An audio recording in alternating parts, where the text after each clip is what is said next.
I wake up with the creepy sounds of Fatal Frame ringing in my ears and realise I've fallen asleep at the PlayStation game. Opening my eyes, I sit up and look around the room. However, instead of being greeted by my bedroom interior, I find myself gazing upon the familiar, ancient peeling wallpaper and antique furnishings that adorn the bedroom inside one of the houses in the lost village of Fatal Frame 2, Crimson Butterfly. Haunting moans of the many departed spirits that reside here create a chilling backdrop. This can't be real.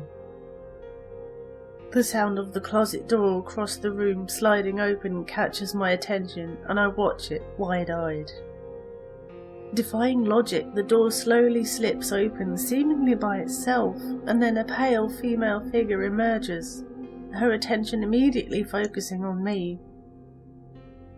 Fear pushes the accelerator on my heartbeat and breathing as I leap from the bed while the woman starts towards me. She is rather transparent, gliding as she moves and whispering something, but I can't hear her over the sounds of my own blood humming in my ears. My back pressed against the wall, I am rapidly heading for the nearby doorway, my eyes glued to the figure. By the time I have reached the open door, she has closed the distance between us. A fearful sound escapes my lips as she reaches for me. I hurry into the next room, pulling the door shut behind me. There is, of course, no guarantee this will contain her. In fact, it is very likely that it won't. Faced with multiple doors, the panic filling my mind erases the knowledge of what is beyond them, so I plump for the middle one. Only instead of opening, the door rattles, the familiar clanking telling me that it's locked. Oh my god. No. Looking behind me, I catch sight of the ghost woman from the closet. Having passed through the door, she has joined me in this room. Yanking open another door, and this one does open, I race into the next room. I keep going until I reach a hallway. This place is a goddamn maze, and there are ghosts pretty much everywhere. But there are none right here, right now, which gives me a moment to catch my breath and figure this out.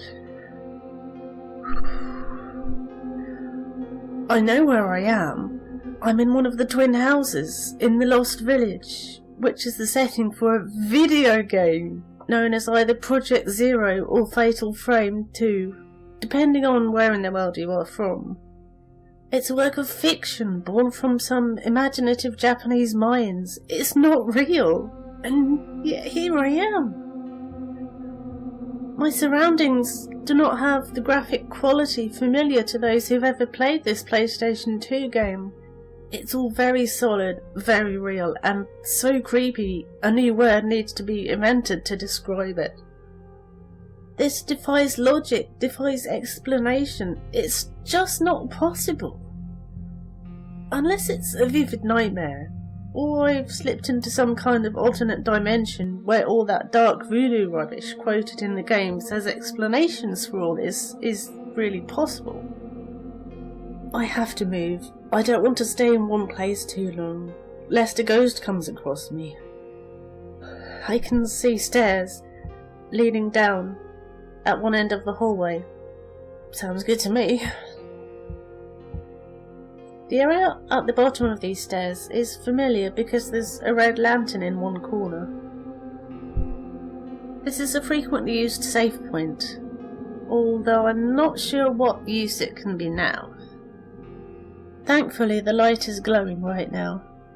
Not all save point rooms are safe sanctuaries. If the light is out, that means there's a ghost in the room, and you cannot save again until it has been defeated. Where now? How do I get out of here? Is there any hope that I can get back to the real world, or am I stuck here, trapped in this game forever? Oh, God. I don't know if ghosts can harm me, and I don't want to find out.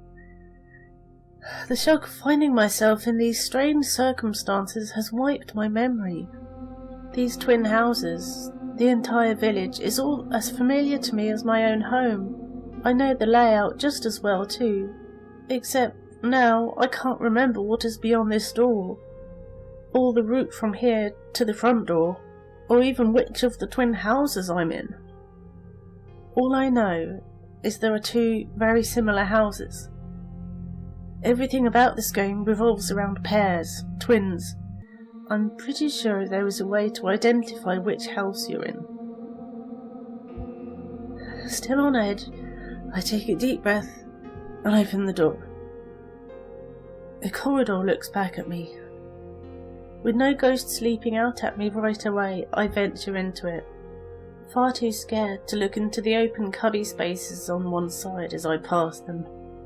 The floorboards creak underfoot, distant wind audible as I near the turn. Round the corner, the long corridor stretches out, void of life. As I make my way along it, something small dashes past me, heading in the opposite direction, accompanied by the sound of small footsteps.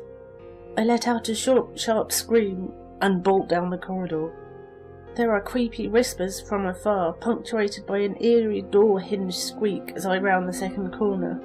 The ghost of a small child materialises out of the wall beside me as I sprint for the door, making a grab for me, but missing. I burst through the door into a projection room.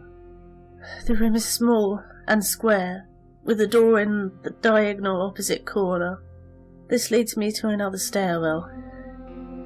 There is a door here which, judging from the cool draft coming from underneath it, leads outside.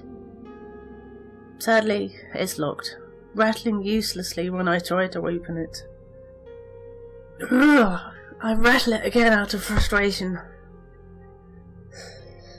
Left without any other choice, I head up the stairs. At the top, I'm faced with a pair of open sliding doors, beyond which is a fairly empty room. As I approach the door, at the far end, a figure emerges from beyond it, passing straight through the door. I have nothing with which to do battle. What weapon is effective against a ghost anyway? I drop to the floor, curling up over my knees, my hands palmed down on my head.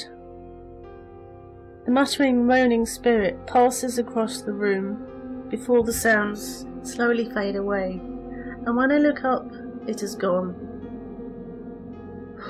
Breathing a sigh of relief, I go to the door and slide it open with quivering hands. A closet. It's a small closet, piled high with neatly stacked blankets. Looking behind me, I climb inside and slide the door shut. Clambering over the stack of blankets, I shove them over to the half where the door opens and curl up in the far corner. I'm hungry, thirsty, and scared to death, but most of all, I'm exhausted. Pulling a corner of blanket up from between my legs, I clutch the bulk of it against my chest. The fabric is rough and scratchy, smelling like a century of dust, but it's comforting to be able to hold something solid. Slumping sideways against the slope of blankets in the dingy closet, I close my eyes, and exhaustion soon sweeps me into an uneasy slumber. When I open my eyes again, I can tell the door has been cracked open because there is a shaft of light. I think there is a camouflaged face in front of me.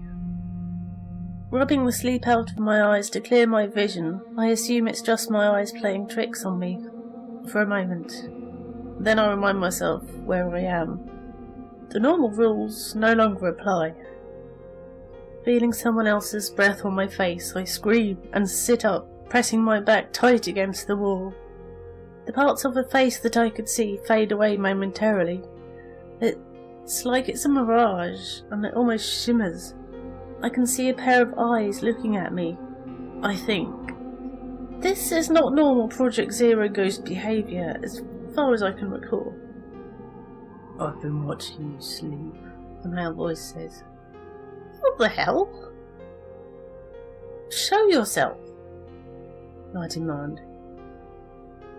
The ghostly figure of a man emerges through the wall, rising into the closet, and sits cross-legged atop the blankets. He tells me there is no need to be afraid, that he's been able to sense my presence in the village ever since I arrived, and easily tracked me down once I was stationary for a while. When I ask with a shaky voice what he wants, he is very hesitant and instead informs me that he has been protecting me while I slept. Many of the ghosts here are apparently like repeating visions. They are scary but fixed to certain locations and won't remember you or do any harm. The more dangerous ones are free roaming and are capable of independent thought. The more he talks, the more I start to relax in his presence. He has a peaceful vibe about him. Sliding the closet door shut, he confesses to needing my help. In a hushed voice, he begins to tell me his story, and for the first time I realise there is a reason that I am here.